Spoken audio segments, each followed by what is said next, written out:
저는 어느 날부터 등 쪽이 자꾸 베기고 아프기 시작했어요. 근육통인가 싶었는데 평소에는 느낄 수 없었던 통증이 자꾸 와서 병원에 가보기로 했죠. 근육통이라거나 도수 치료를 받아야 한다는 말을 들을 줄 알았는데 정말 충격적인 진단을 듣게 되었어요. 제가 췌장암 2기라는 것이었어요. 저는 그 말을 들은 순간 세상이 빙글 도는 것 같았어요. 머리가 어지럽고 식은땀이 났죠. 의사 선생님이 췌장암에 대해 설명을 해주셨는데 그 말을 듣자 더 절망적이었어요. 이기이긴 하지만 췌장암은 생존율이 낮은 암이었어요. 저는 죽음의 공포 앞에 충격으로 쓰러질 것만 같았죠. 제가 시한부 인생이라는 이야기였어요. 그 충격은 어마어마했어요.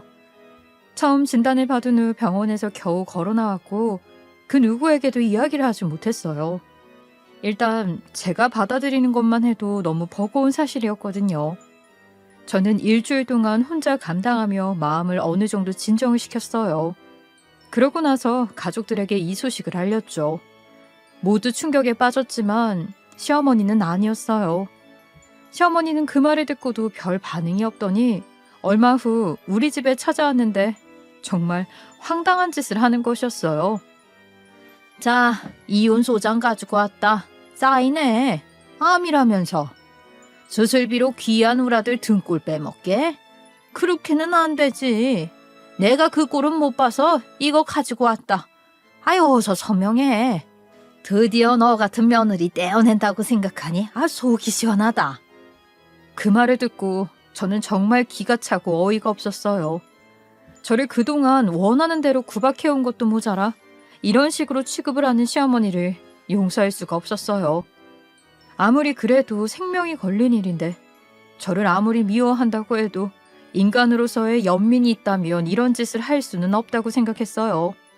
적어도 걱정 섞인 한마디 정도는 해줄 줄 알았죠. 하지만 시어머니는 끝까지 자기밖에 모르는 악독한 사람이었어요. 저는 그런 시어머니에게 너무 화가 나서 소리를 질렀어요. 어머니, 이게 대체 무슨 짓이에요? 제가 아무리 제가 싫어도 말이죠. 시한부 인생이 될지도 모르는 사람한테 이혼 소장부터 내미는 건 무슨 경우냐는 말이에요.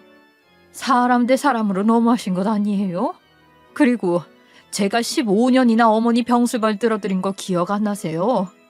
정말 어떻게 이런 짓까지 하세요?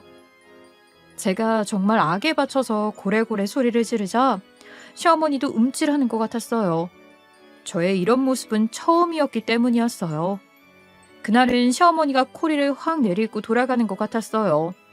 그래서 한 며칠은 다시 조용히 지내며 제 건강과 미래에만 신경을 쓸 수 있었어요. 제가 이렇게 시어머니에게 화를 내고 고래고래 소리를 지를 수 있는 이유가 다 있어요. 그 이유는 앞에서도 말한 것처럼 제가 얼마 전까지 시어머니의 병수발을 해왔기 때문이었어요. 그것도 무려 15년 동안이나요. 남들은 그렇게까지 할 필요가 없다고 했지만 저 나름대로 이유가 있어서 그렇게 한 것이었어요. 처음 결혼했을 때 시어머니는 저를 마음에 들어하지 않았어요. 돈이 많은 것도 학력이 좋은 것도 아닌 제가 며느리가 되어서 득을 보는 것이 없다고 자주 이야기를 했어요. 그래서 처음에는 제가 시댁에 갈 때마다 꽤나 구박을 했어요. 넌 대체 잘하는 게 뭐냐? 그 학력에 우리 아들이랑 결혼했으면 집안에 도움이라도 되어야지. 돈도 없고 인맥도 부족하고. 하여간 내가 모자란 것을 아들이랑 결혼을 시켰어. 그때 하지 말라고 했었어야 했는데 아휴. 어머니, 그래도 저를 조금 좋게 봐주실 수는 없을까요? 제가 이제 며느리가 되었으니 어머니가 저를 조금은 예뻐해 주시면 좋겠어요. 저도 어머니와 더 잘 지내고 싶어요. 아유, 듣기 싫어. 예뻐할 구석이 있어야 예뻐하지. 그런 소리 하지 말고 떠들 시간 있으면 가서 집안일이나 해라. 지 마음대로 해달라면 다 해주는 줄 알아. 이런 말을 하는 것은 예사였고 친척들이 모두 모이는 명절날에도 저를 대놓고 구박하였어요. 한 번은 명절날 제가 해물탕을 끓였는데 시어머니가 꽃게탕을 끓이라고 한 것을 깜빡하고 해물탕을 끓인 것이었어요.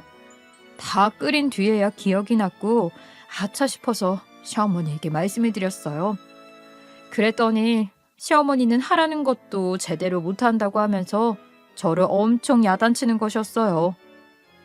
너는 돈도 없고 인맥도 없는데 이 머리까지 안 좋아서 이 모양이냐? 내가 꽃게탕 끓이라고 했지. 그걸 기억을 못해? 아니면 내 말이 우스워? 시어미 말을 무시하네 이게. 너 자꾸 이렇게 말도 못 알아듣고 그러면 내가 가만히 안 둬. 아주 혼쭐을 내줄 줄 알아. 친척들이 다 있는 곳에서 이렇게 하대하면서 난리를 치니 저도 자존심이 너무 상하는 것이었어요. 그날은 당황스럽기도 하고 저까지 반박하면서 싸우면 더 안 좋은 모양새가 될 것 같아서 그냥 죄송하다고 하고 말았어요. 하지만 나중에 집에 와서 혼자 화장실에 앉아서 엉엉 울었어요. 다른 사람들 앞에서도 계속 그런 말을 들어야 한다는 것이 자존심이 깎이고 정말 힘든 일이었죠. 너무 속상한 날은 친구들에게 연락해서 하소연을 하면 친구들도 안타까워하면서 이렇게 말을 해줬어요. 솔직히 너희 시어머니가 진짜 너무하기는 하시지. 이유라도 있으면 모르겠는데 그냥 너를 싫어하시는 거잖아. 말 그대로 가장 안 좋은 시집살이인 거니까 네가 힘들만도 하다. 근데 나이 든 어르신들은 안 바뀌는 거 알지? 네가 스트레스 받으면 반박을 해도 되지만 그래도 바뀌지는 않을 거야. 그냥 속으로 무시하고 네 마음부터 챙겨. 너희 시어머니한테는 그렇게 하는 방법밖에 없을 것 같아. 속상하기는 하지만. 친구들이 이렇게 위로를 해주었지만 여전히 시어머니를 상대하는 일은 저에게 버거운 일이었어요. 피하고 싶었지만 한 가족이 된 이상 그것도 쉽지 않았죠.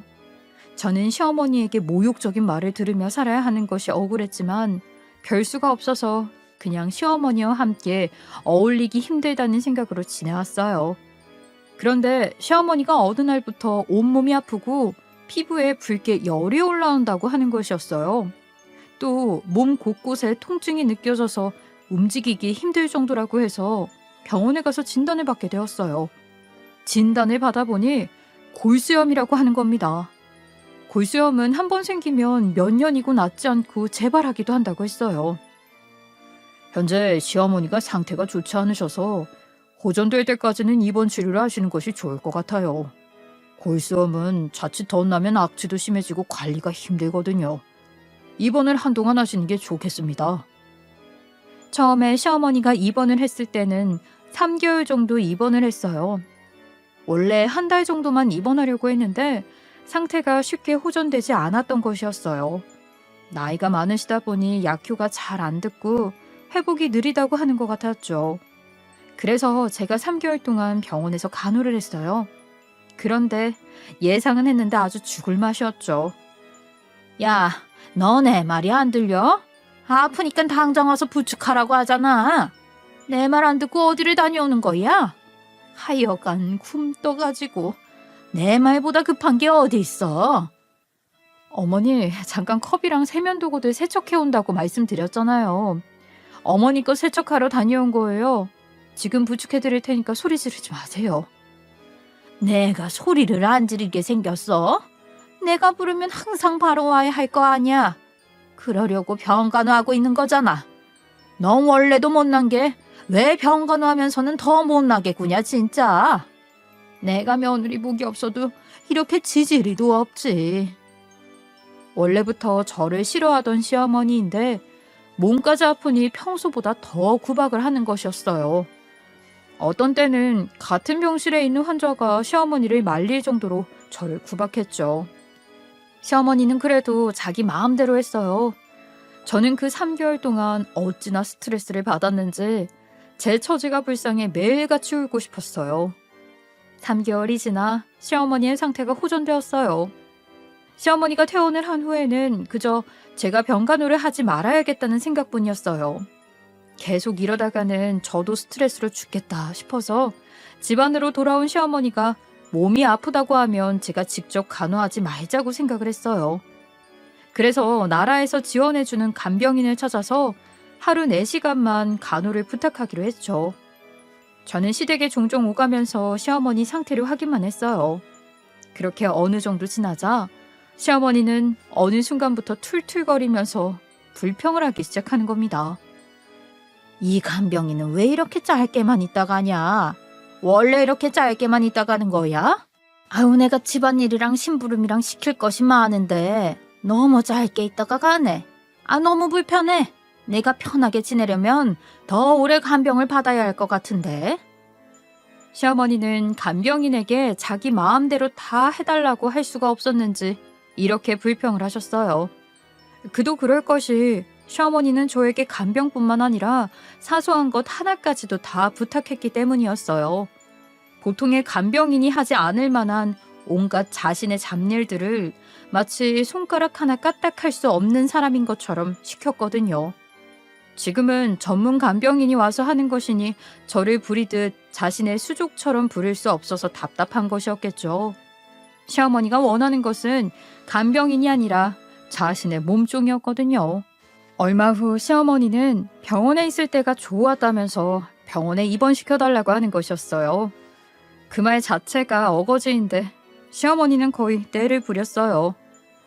아유, 나는 병원에 있을 때가 더 편하고 좋았다. 지금은 집에서 혼자 이것저것 하려니까 이 삭신이 쑤셔. 이러다가 덧나는 거 아닌지 몰라. 병원에 입원 좀 시켜줘.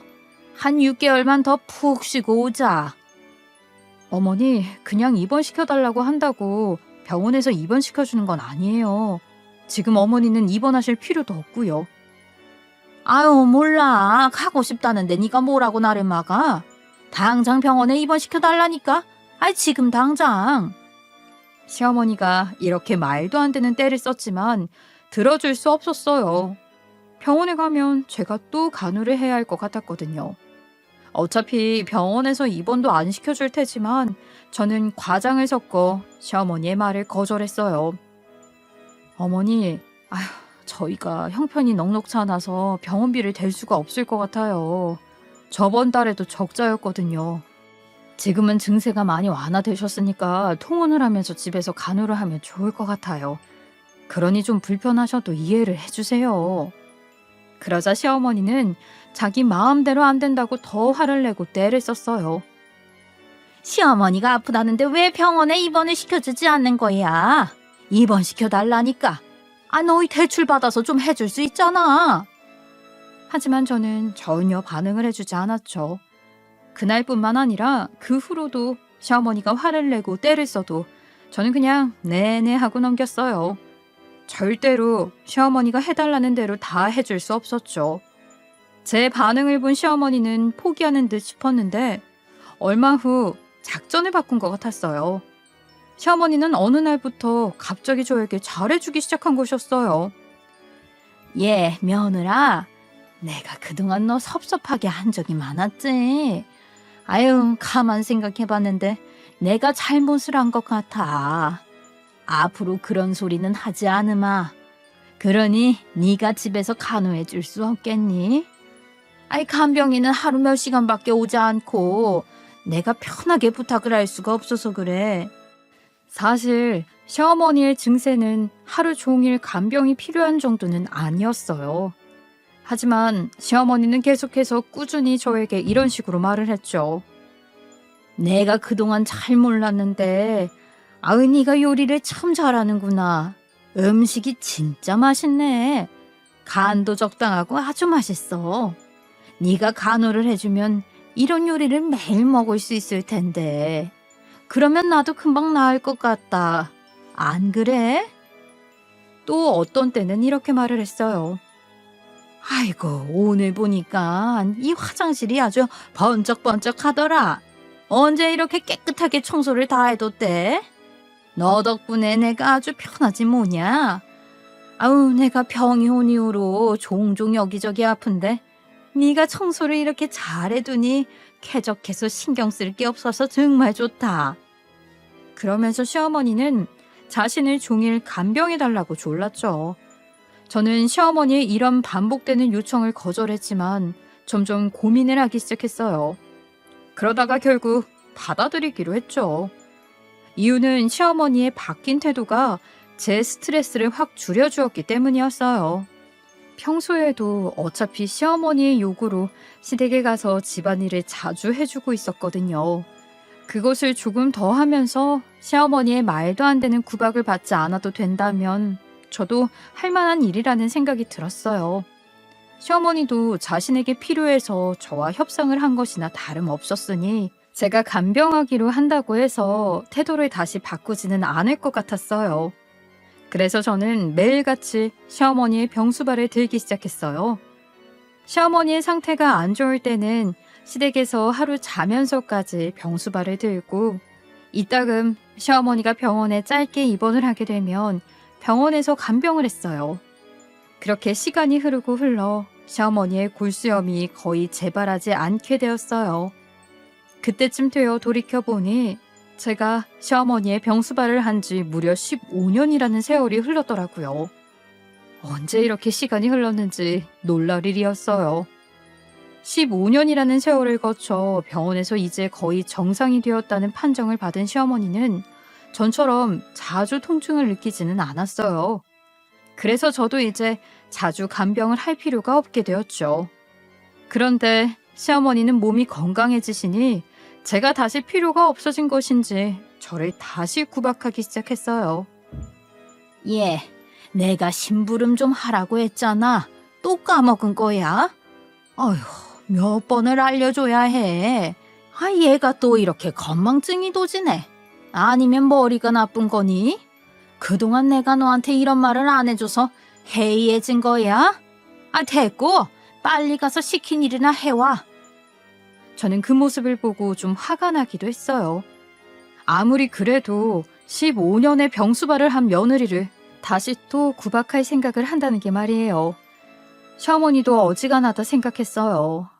그간 저에게 좋게 좋게 말해줘서 관계가 나쁘지 않았으면 그냥 그대로 지낼 법도 한데 시어머니는 자기 마음대로만 하는 사람이었어요. 정말로 자신의 편의를 위해 참고 있었던 것이었는지 다시 15년 전으로 돌아가 저를 구박하기 시작했어요. 그래서 제가 암에 걸렸다는 소식을 듣고도 이혼 소장을 들고 와서 사인하라는 몰상식한 짓을 한 것이었죠. 저는 생각하면 할수록 화가 났어요. 제 시한부 인생에 충격을 받은 것만으로도 충분한데 이렇게 말도 안 되는 짓을 겪다니요. 저는 시어머니에게 소리를 질렀는데 그럴만하다고 생각했어요. 그런데 며칠 후 시어머니가 또 어이가 없는 짓을 하러 온 것이었어요. 아니, 우리 집에 어떤 여자를 데리고 왔는데 저에게 그 여자가 새 며느리가 될 것이라고 소개를 하는 것이었어요. 내가 너 이혼하라고 했지? 아, 네가 안 하겠다고 뻐대니까 이혼해도 좋을 이유를 데리고 왔다.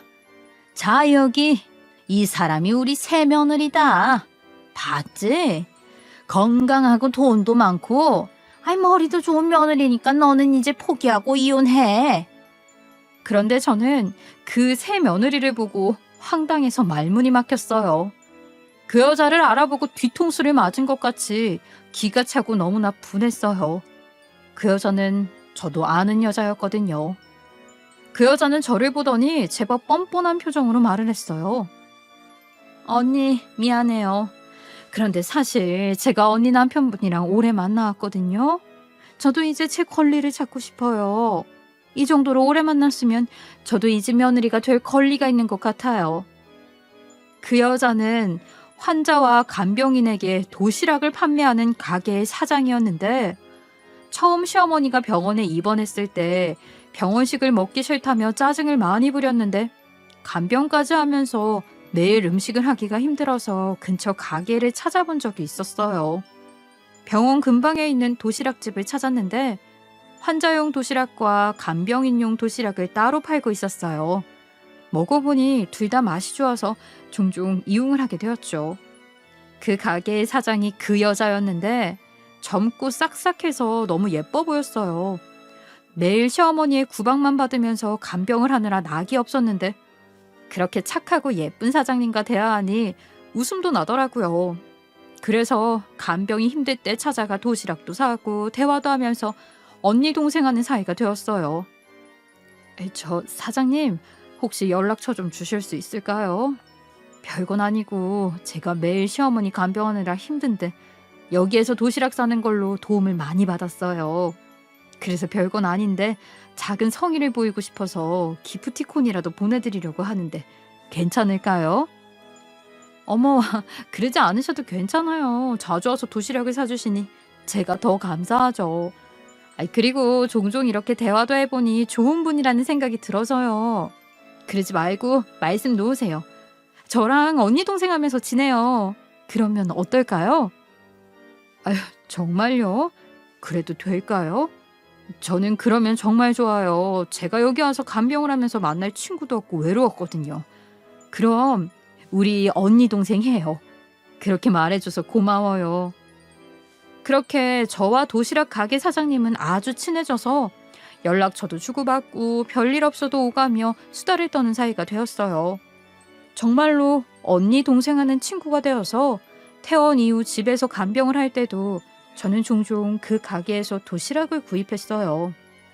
제가 우리 남편도 소개해주고 남편에게 시켜서 도시락을 받아오라고 할 때도 많았어요. 동생, 오늘은 우리 남편이 도시락 픽업하러 갈 거야. 시어머니 거랑 내 거, 남편 거 이렇게 3개만 준비해줘. 오늘은 별일 없었어? 전에 오던 진상 손님이 또 오지는 않았고? 언니, 별일 없었어요. 진상 손님이 또 오기는 했는데 일단 거절하고 보냈거든요. 오기만 하면 맨날 나한테 전화번호 달라고 하면서 가지를 않아요. 다음에 또 그러면 경찰 부르려고요. 그래, 요즘 얼마나 위험한 사람이 많은데. 동생처럼 예쁜 사람은 항상 조심해야 돼. 경찰서 위치도 잘 알아두고. 그럼 이따 우리 남편 가면 도시락 좀 잘 전해줘. 남편이 동생이 참 좋은 사람이라면서 나한테 좋은 동생이 생겼다고 좋아하더라. 어머, 감사해라. 저도 오빠가 참 좋은 분인 것 같아서 좋더라고요. 언니가 남편을 잘 만난 것 같아요. 이따가 오시면 도시락 드릴게요, 언니. 다음에 봬요. 이렇게 오랜 기간을 친하게 지내온 동생이었는데 남편과 이 동생이 불륜 사이였다는 말이었어요. 그것도 동생의 말에 따르면 남편과 아주 오래 만났다는 것이었죠. 그간 제 앞에서는 착하고 친한 동생인 척하고 남편도 여동생이 생긴 것 같다면서 좋아했는데 그게 모두 연극이었다는 말이었어요. 저는 온몸에 피가 거꾸로 솟는 기분이었어요. 그 긴 세월 동안 저를 뺀 제 주변 사람들이 저에게 어떤 짓을 한 것인지 깨닫게 되었어요. 시어머니는 저에게 고통스러운 병수발을 들게 했고 가게 사장인 동생은 저를 따르는 척하면서 도시락을 팔고 뒤로는 불륜도 하고 남편도 병수발 드느라 힘든 저를 모른 척하면서 불륜을 저지른 것이었어요. 저는 이 모두에게 이용만 당하고 암에 걸렸다고 버려지는 것이었어요. 저는 너무 분노해서 눈이 뒤집힐 것 같았어요. 그동안의 내 인생이 이랬다는 사실이 정말 너무나 화가 났어요. 제가 말도 못하고 부들부들 떨면서 노려보자 그런 저를 보면서 시어머니는 한마디를 했어요. 여기 이 아가씨는 가게 사장이고 젊고 예쁘지 않니? 사업가야 사업가. 그 가게가 잘 되어서 지점도 최근에 3개나 냈다더라. 돈도 많으니까 너보다 훨씬 낫지 않겠니? 그러니까 이제 포기해. 포기하래도. 시어머니의 그런 말을 들으면서 그 동생은 마치 뭐라도 되는 듯 으쓱거리고 있었어요. 저는 그 꼴을 더 이상 보고 있을 수는 없었죠. 저는 당장 달려들어서 그 동생의 머리채를 잡았어요. 어떻게 네가 나를 배신하고 내 남편이랑 불륜을 저질러? 내가 너한테 어떻게 했는데? 이런 짓까지 해놓고 뻔뻔하게 고개를 쳐들고 우리 집에 들어와? 아우, 이거 나예요. 이거 안 나? 뭐 하는 거예요? 집안은 바로 난장판이 되었어요. 시어머니가 저를 말리려고 했지만 인생에서 가장 분노한 저를 말리기에는 역부족이었어요.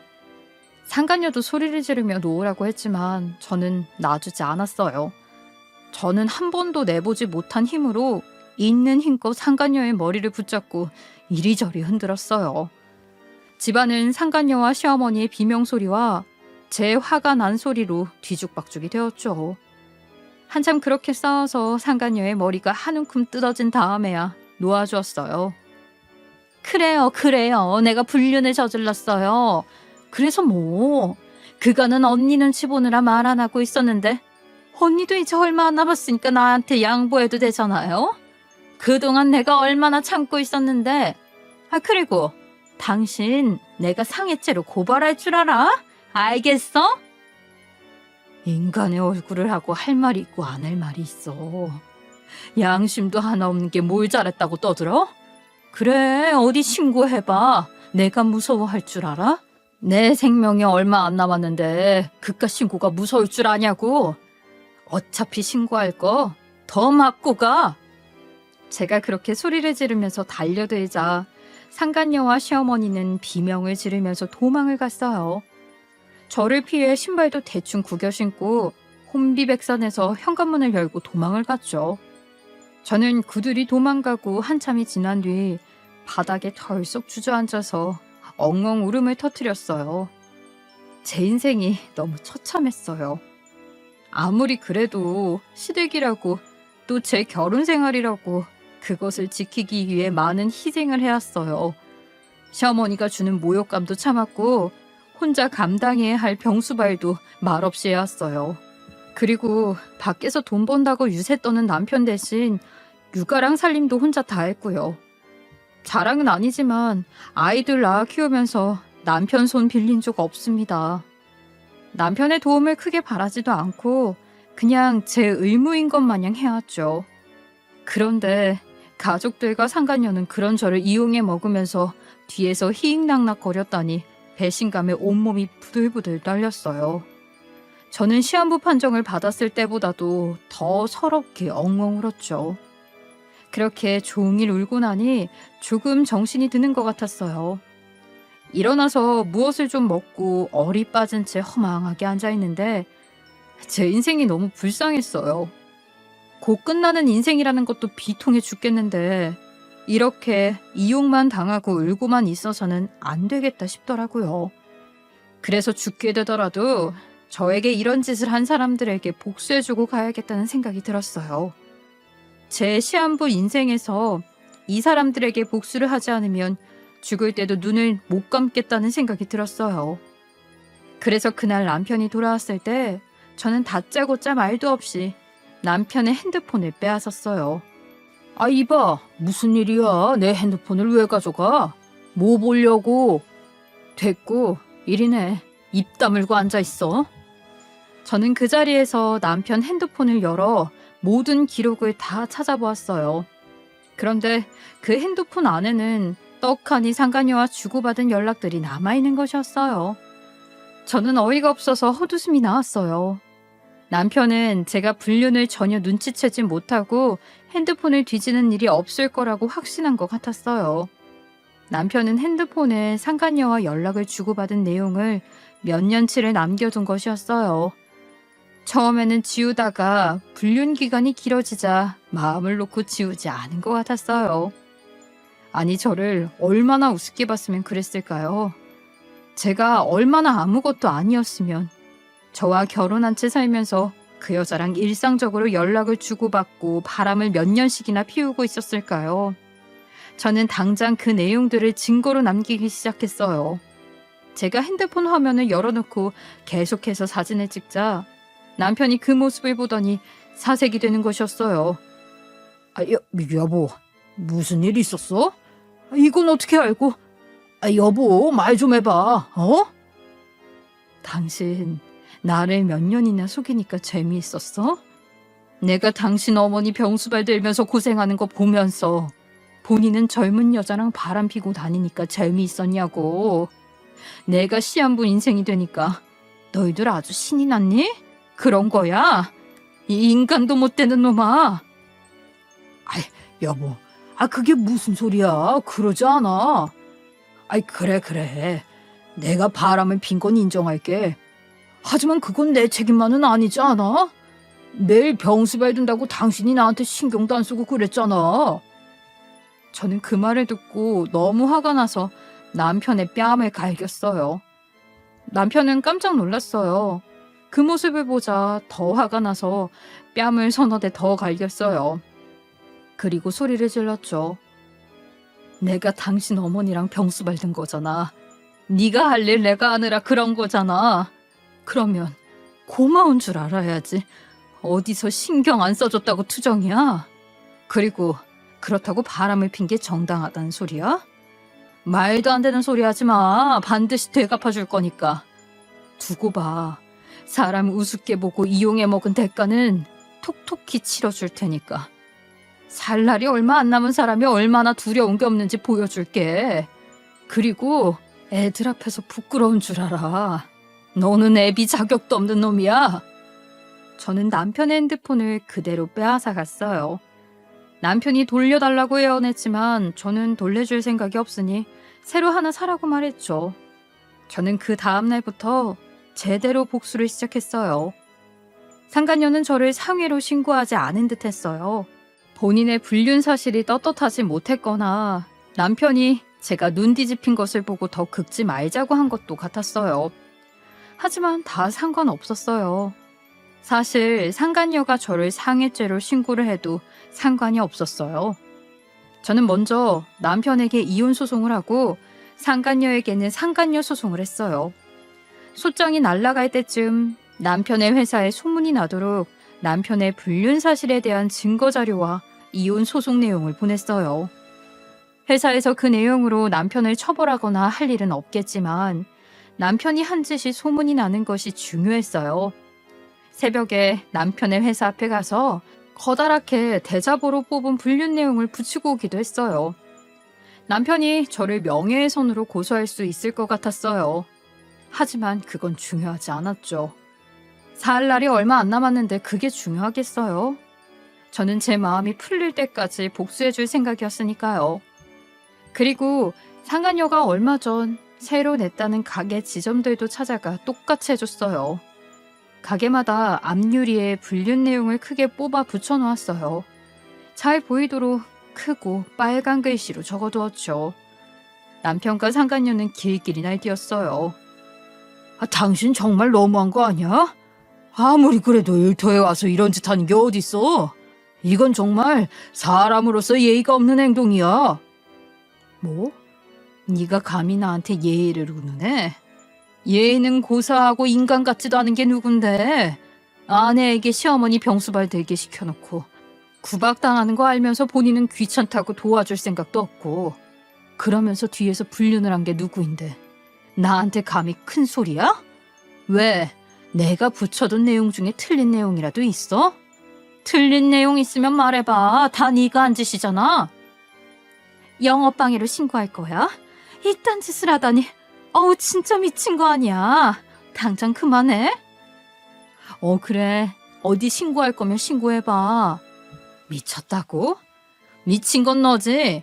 이게 불륜이 나는 주제에 어디에 대고 권리를 찾고 미쳤다는 소리를 해. 네가 한 짓 적어놓은 것뿐인데 그게 뭐가 잘못된 건데. 다 사실이잖아. 유부남 만나면서 제정신이 아닌 건 내가 아니라 너야. 남편과 상간녀가 뭐라고 떠들든 저에게는 통하지 않았어요.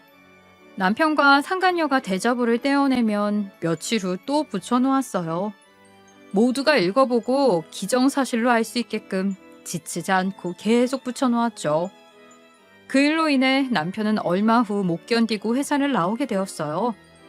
아무리 회사에서 처벌할 일이 아니라고 해도 아내에게 시어머니 간병을 시키고 본인은 몇 년을 불륜을 저질렀다는 소문이 난 이상 회사 사람들의 눈을 견디기가 어려웠겠죠.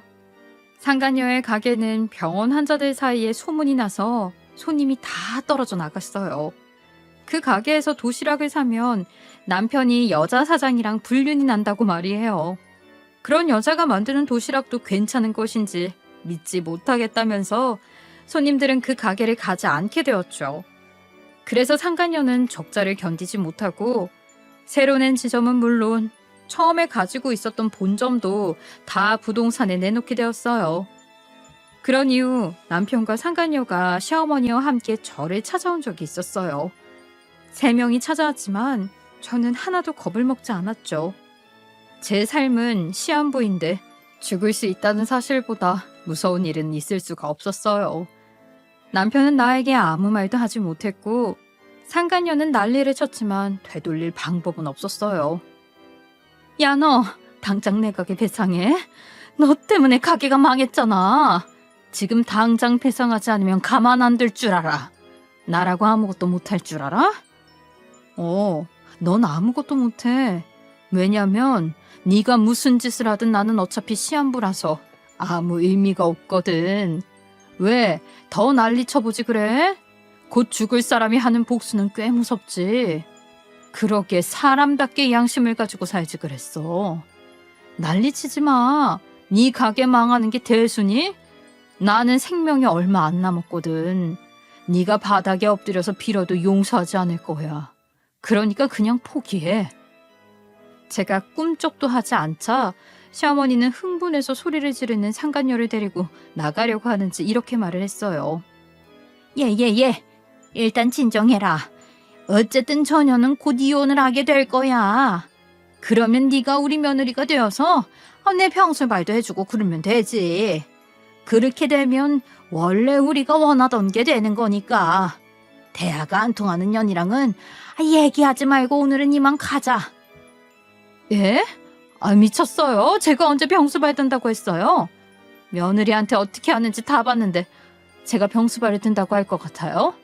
말도 안 되는 생각을 하고 계셨네. 제가 결혼하게 되어도 병수발 들 생각은 없었거든요. 그리고 이제 이 남자랑 만날 생각 없어요. 결국 나만 피해 있고 끝난 거잖아. 이제 서로 얼굴 보는 일 없도록 해요. 연락하지 마세요. 상간녀는 시어머니와 남편에게 쏘아대더니 먼저 나가버렸어요. 그 구경을 하면서 저는 웃음이 나올 지경이었죠. 결국 본인들끼리도 파탄이 나서 남편과 상간녀는 헤어졌고 제가 건 소송에 따라 둘 다 위자료를 저에게 지급하게 될 것이었어요. 저는 아주 고소하다는 생각에 이날은 웃음이 났어요.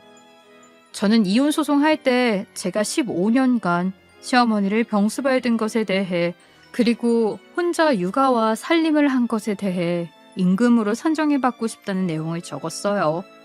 그것을 법원에서 받아들여줬어요. 그래서 얼마 후 이혼 소송이 끝나서 이혼을 할 때 제가 부부 공동재산을 70%가량 가져가게 되었죠. 상간녀 소송에서도 이겨서 상간녀는 최고 위자료를 저에게 물게 되었어요. 아마 상간녀는 지금쯤 아주 죽을 맛일 거예요. 가게는 모두 내놓았고 적자 상태인데 저에게 위자료까지 지급해야 했으니까요. 저는 그 생각을 하면 그렇게 고소할 수가 없었어요. 전 남편과 상간녀는 진작에 헤어진 데다가 전 남편은 실직자가 된 채 위자료로 집을 저에게 넘기게 되었어요. 전 남편은 집이 없으니 시댁에 들어갔어요. 그리고 애들 양육권도 제가 가져오는 바람에 제가 살기 전까지 양육비는 꼬박꼬박 줘야 했죠. 월 200만 원씩이요. 전 남편과 이전 시어머니 둘 다 돈벌이가 하나도 없어지자 이전 시어머니는 또 태도가 돌변해서 저를 찾아와서 용서를 비는 것이었어요. 며느라, 내가 잘못했대도 내가 잘못 생각했어. 그러니까 미안하다. 제발 아들이랑 다시 합치지 않을래? 애들도 있잖니. 아들도 다 반성한데 우리가 잘못했어. 용서해줘라. 미쳤어요, 어머니? 정신이 나가셨나 봐요. 15년이 넘는 세월 동안 전 남편이랑 당신이 나한테 어떻게 했는데요?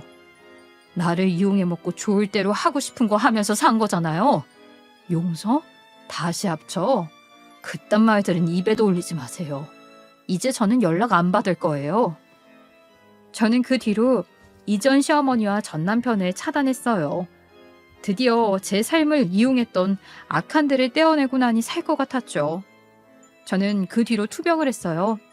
췌장암 2기는 그래도 수술을 하면 생존 확률이 50%라고 했어요. 50%라면 도전해 볼 만하다고 생각했죠. 그래서 수술을 받았고 회복하느라 좀 힘들었어요. 하지만 아직까지는 괜찮은 것 같아요. 정말 다행인 일이에요. 우리 애들이 아픈 엄마에게 잘해준다며 자기들끼리 밥도 해서 먹고 학교도 혼자 가고 설거지도 하고 저까지 챙기는 거 보면 가슴이 너무 찢어지고 이 애들이 무슨 죄인가 싶어 미안할 따름이에요. 그래도 큰애가 이제 막 중학생이 됐다 보니 애어른처럼 저를 위로하더라고요. 엄마 잘못도 아니라고요. 본인은 다 이해한다고요. 이 어린애가 어른들보다 낫다고 생각이 들었네요. 이런 금쪽 같은 내 새끼들 생각해서라도 더 살고 싶더라고요. 사실 그런 일을 겪고 나니 악에 바쳐서라도 살아야겠다고 생각을 했고 그 의지가 생존에 도움을 준 것 같기도 해요. 아직도 투병을 하느라 힘들기는 하지만 저는 앞으로 혼자서도 당당하고 행복하게 살아갈 생각이에요. 언제 제 삶이 끝날지 모르니 후회 없도록 살아가려고요. 15년씩이나 이전 시어머니에게 붙어서 간병 생활을 하던 때는 상상할 수도 없었던 일들을 모두 하려고요. 취직해서 돈도 벌고 맛있는 것도 마음껏 먹고 안 가본 곳으로 아이들과 함께 여행도 가려고요. 그렇게 제 삶을 살 수 있는 한 즐기면서 살아갈 거예요. 여러분도 항상 여러분 자신을 아끼면서 남에게 이용당하지 않도록 보호하면서 행복하게 사시기를 바랄게요. 제 사연을 들어주셔서 감사합니다.